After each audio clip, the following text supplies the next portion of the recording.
স্বামীর সঙ্গে ঝগড়া হয়েছে। রাগ করে বললাম, আমি এ বাড়িতে থাকবো না, বাপের বাড়ি যাব।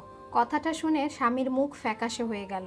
সে বলল, সে কি, কেন যাবে? আমি বললাম, তুমি সব সময় ঝগড়া করো কেন?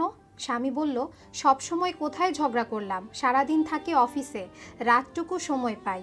আমি বললাম, সেই রাতটুকুতেই তুমি রোজ ঝগড়া করো আমার সাথে। স্বামী মুখ করুণ করে বলল, ঝগড়া করিনি তো, শুধু বললাম সারাদিনে এক স্লাইস পাউরুটি আর একটা আপেল খেয়ে কেন ছিলে? এই, তুমি ঠিকমতো খাও না কেন? আমি বললাম, আমার খেতে ইচ্ছে করে না।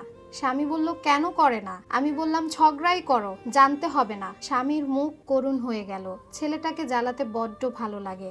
বারবারই আমি ঝগড়া বাঁধিয়ে ওর উপর দোষ চাপাই। বোকা ছেলেটা মুখ বুজে সহ্য করে। হঠাৎ চুপ হয়ে যাওয়ায় খোঁচা দিয়ে বললাম, তুমি থাকো তোমার বাড়িতে, আমি গেলাম বাপের বাড়ি। স্বামী বলল, এটা তুমি কি বললে? শুধু আমার বাড়ি? এটা তো তোমারও বাড়ি। ওর কথায় কেন জানি না বুকটা হাহাকার করে উঠল। বাবা মায়ের পর এই ছেলেটাই একমাত্র যাকে বিশ্বাস করতে পারি, প্রাণ খুলে ভালোবাসতে পারি। ওর হাত দুটো আমার পেটের উপর রাখলাম, পলকহীন দৃষ্টিতে ওর চোখে চোখ রাখলাম, মুচকি হাসলাম। বিষয়টা বুঝতে পেরে ওর চোখে জল টলমল করে উঠল।